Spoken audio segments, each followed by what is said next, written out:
कोटि समप्रभ निर्विघ्नं कुरु मे देव सर्वकार्येषु सर्वदा। वक्रतुंड महाकाय सूर्यकोटि समप्रभ निर्विघ्नं कुरु मे देव सर्वकार्येषु सर्वदा। वक्रतुंड महाकाय सूर्यकोटि समप्रभ निर्विघ्नं कुरु मे देव सर्वकार्येषु सर्वदा। विष्णु विष्णु विष्णु। हे श्री हरि, हे शिव शक्ति, हे महादेव, आज श्राद्ध पक्ष सप्तमी तिथि को मेरे पूज्य गुरुदेव ब्रह्मलीन गुरुदेव श्री धर्मचंद जी की तिथि है। आज मैं श्री गुरु गीता का पाठ कर मेरे गुरुदेव को, दादा गुरु को, परदादा गुरु को, लड़दादा गुरु को, लक्ष्मी अम्मा को और गुरु गोरक्षनाथ जी को, गुरु नवनाथ जी को, सकल गुरुवर को प्रदान कर रहा हूँ। इसका पूर्ण रूपेण फल, पाठ का पूर्ण रूपेण फल मेरे गुरुदेव को समर्पित है। हे महादेव, हे श्री हरि विष्णु, हे ब्रह्मा जी, आप कृपा करके यह पाठ का फल मेरे गुरु पीढ़ी को प्रदान करें। पाठ में मेरे द्वारा कोई त्रुटि रह जाए तो क्षमा करें। ओम नमः शिवाय, ओम नमः शिवाय, ओम नमः शिवाय, ओम नमः शिवाय, ओम नमः शिवाय, ओम नमः शिवाय। श्री गुरु गीता उमा महेश्वर संवाद, पहला अध्याय। जो ब्रह्मा अचिंत्य, अव्यक्त, तीनों गुणों से रहित, त्रिगुणात्मक और समस्त जगत का अधिष्ठान रूप है, ऐसे ब्रह्मा को नमस्कार है। व्याख्या। इस संपूर्ण दृश्य एवं अदृश्य जगत तथा संपूर्ण ब्रह्मांड का एक ही मूल कारण है, जिसे ब्रह्म कहा जाता है। यह ब्रह्म निराकार है, निर्गुण है, गुणातीत है, सूक्ष्मातीत सूक्ष्म है, जिससे यह अचिंत्य है, इसका चिंतन नहीं किया जा सकता। यह अव्यक्त है तथा संपूर्ण जगत इसी का व्यक्त स्वरूप है। यह स्वयं ज्ञान में है, ज्ञान का यही एकमात्र कारण है। ब्रह्मा, विष्णु, महेश इसी का सगुण रूप है, जिन्हें सगुण ब्रह्म कहा जाता है। ईश्वर भी इसी ब्रह्म का सगुण रूप है। यह त्रिगुणात्मक माया शक्ति इसी की शक्ति है, जो विभिन्न रूप धारण कर सृष्टि की रचना करती है। ब्रह्म इस माया शक्ति की आत्मा है, जिसके सहयोग से ही यह सृष्टि रचना करता है। माया के सत्व गुण से विष्णु इस सृष्टि का पालन करता है, रजोगुण से ब्रह्मा इस सृष्टि की रचना करता है तथा तमोगुण से शिव रूप इस सृष्टि का संहार करता है। ये तीनों क्रियाएं इस सृष्टि में निरंतर चलती रहती है, जिसका एकमात्र कारण तत्व वह ब्रह्म ही है।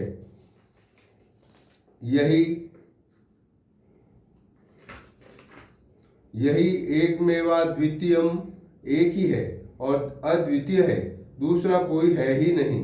अन्य सभी उसी के रूप मात्र हैं, उसी की विभिन्न अभिव्यक्तियां हैं। यही जगदाधर है, यही जगत आधार है।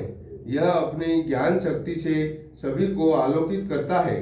भगवान शिव भी इसी का एक रूप है, जो इसकी समस्त शक्तियों से संपन्न है। इसीलिए वह ब्रह्म ही एकमात्र गुरु है, जो ज्ञान दाता है। सभी देवगण भी उसी की वंदना करते हैं, इन्हीं को नमस्कार करते हैं। इस श्लोक में स्वयं भगवान शिव इसी ब्रह्म को नमस्कार करते हैं। व्याख्या। नैमिषारण्य में सूत जी के अधीन 88,000 ऋषियों का ज्ञान सत्र चल रहा था, जिसमें ज्ञान शिरोमणि सूत जी महाराज इन ऋषियों को 18 पुराणों की कथा सुना रहे थे। ऋषिगण ज्ञान प्राप्ति की जिज्ञासा से उस ज्ञानी गुरु सूत जी से प्रश्न पूछते, वह सूत जी उसका समाधान करते थे। ऋषियों ने जिज्ञासा पूर्वक सूत जी से अत्यंत विनम्र भाव से प्रश्न किया कि आप महाज्ञानी हैं, समस्त वेद और वेदांगों के ज्ञाता हैं। आप जैसी ज्ञानी कोई नहीं है, आप जैसा ज्ञानी कोई नहीं है, जो हमारी जिज्ञासाओं को शांत करे तथा तत्व ज्ञान का उपदेश करे। वह ब्रह्म ही सब गुरुओं का गुरु है, जिसके ज्ञान से सब पापों का नाश हो जाता है। उस परम गुरु का स्वरूप कैसा है, इसे सुनाइए।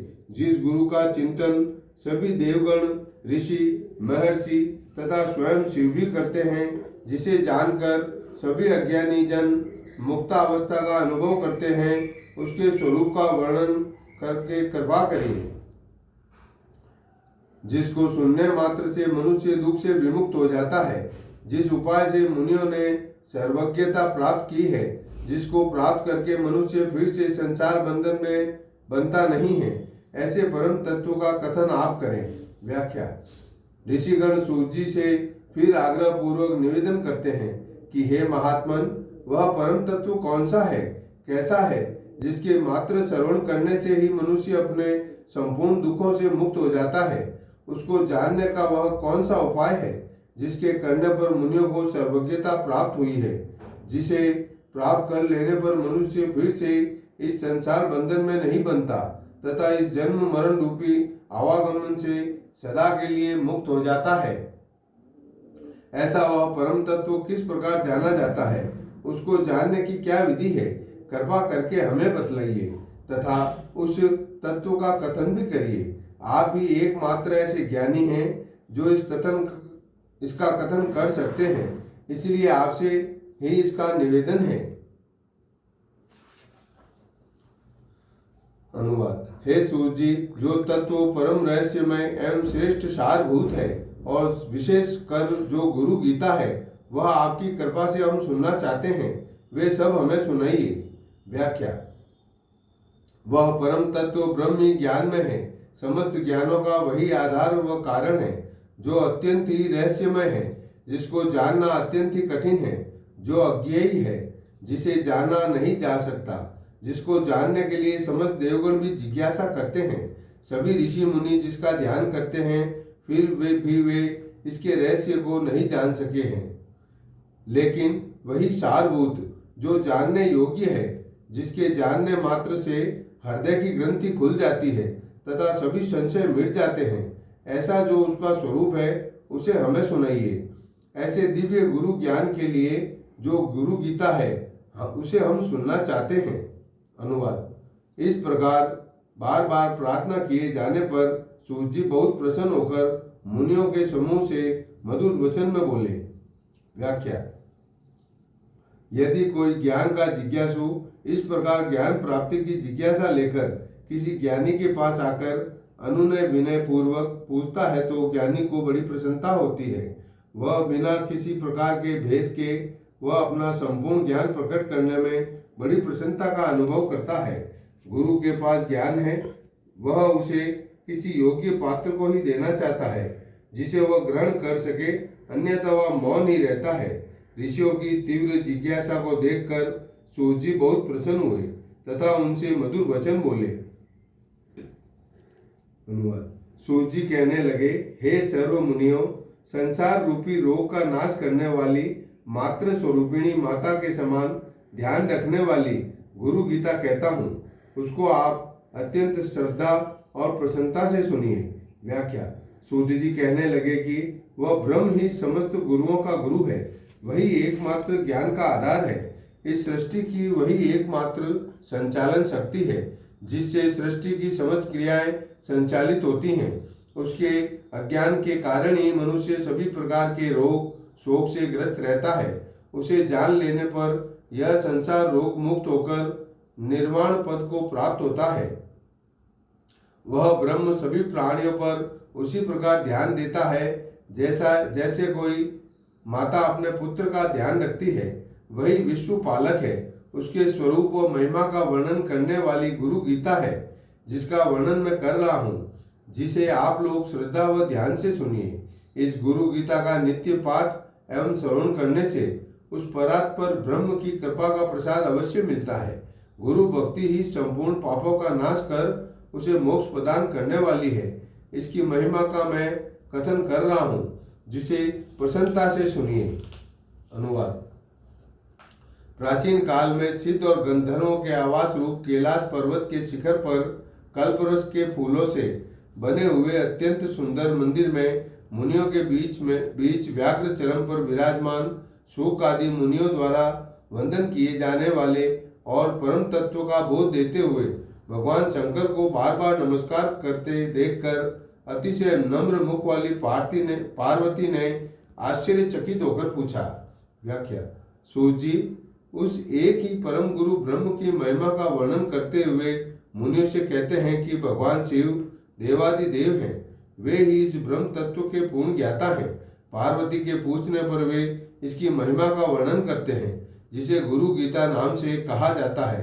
अतः उन्हीं के शब्दों में मैं इसका कथन करता हूँ, जिसे श्रद्धा पूर्वक सुनिए। यह गुरु गीता संसार के संपूर्ण भयों का निराकरण करने वाली तथा जीव को मुक्त करने वाली है, ऐसा इसका महात्म्य है। प्राचीन काल में भगवान शिव कैलाश पर्वत पर कल्पवृक्ष फूलों से बने हुए अत्यंत सुंदर मंदिर में व्याघ्र चरम पर विराजमान थे। यह कैलाश पर्वत सिद्धजनों एवं गंधर्वों का निवास स्थान है। सूक आदि मुनि भी जिनकी वंदना करते हैं, ऐसे भगवान शिव ही उस परम तत्व ब्रह्म के पूर्ण ज्ञाता हैं तथा उसका ज्ञान देने में वे ही समर्थ हैं। वे स्वयं ध्यान मग्न होकर उसी ब्रह्म का निरंतर चिंतन करते रहते हैं। वे बार बार उन्हीं को नमस्कार करते हैं। उन्हें बार बार नमस्कार करते हुए देखकर पार्वती को बड़ा आश्चर्य हुआ तथा उनसे पूछा। पार्वती ने कहा, हे ओंकार के अर्थ रूप देवों के देव, श्रेष्ठों में से भी श्रेष्ठ, हे जगत गुरु, आपको प्रणाम हो। देव, दानव और मानव सब आपको भक्ति पूर्वक प्रणाम करते हैं। व्याख्या। इस संपूर्ण जगत में भगवान शिव ही एकमात्र ऐसे ज्ञानी हैं जिन्होंने ब्रह्म तत्व का ज्ञान प्राप्त किया है। वे ही ज्ञानियों का ज्ञान है तथा स्वयं ओंकार स्वरूप है। वे देवों के भी देव महादेव हैं, श्रेष्ठों भी से भी श्रेष्ठ हैं तथा स्वयं जगत गुरु हैं, जिससे समस्त देव, दानव और मानव उन्हीं को प्रणाम एवं वंदना करते हैं। ऐसा पार्वती ने उनसे कहकर प्रश्न किया। अनुवाद। आप ब्रह्म, विष्णु, इंद्र आदि के नमस्कार के योग्य हैं। ऐसे नमस्कार के आश्रय रूप होने पर भी आप किसको नमस्कार करते हैं? व्याख्या। शिव जी को बार बार नमस्कार करते देखकर पार्वती ने सहज रूप से उनसे प्रश्न किया कि हे भगवान, आप देवादिदेव हैं, आपसे बड़ा इस सृष्टि में कोई नहीं है। ये समस्त देवगण, ऋषि, मुनि, यहाँ तक कि स्वयं ब्रह्मा जो इस संपूर्ण सृष्टि की रचना करने वाला है, स्वयं भगवान विष्णु जो इस सृष्टि का पालन करता है तथा देवताओं का राजा इंद्र भी आपको नमस्कार करते हैं। सचमुच आप इन सब में श्रेष्ठ होने के कारण आप इस नमस्कार को स्वीकार करने योग्य हैं। फिर आप किसको नमस्कार करते रहे हैं? आपसे बड़ा कौन है जिनको आप नमस्कार कर रहे हैं? कृपा बताइए। अनुवाद। हे भगवान, हे स्वधर्मों के ज्ञाता, हे शंभो,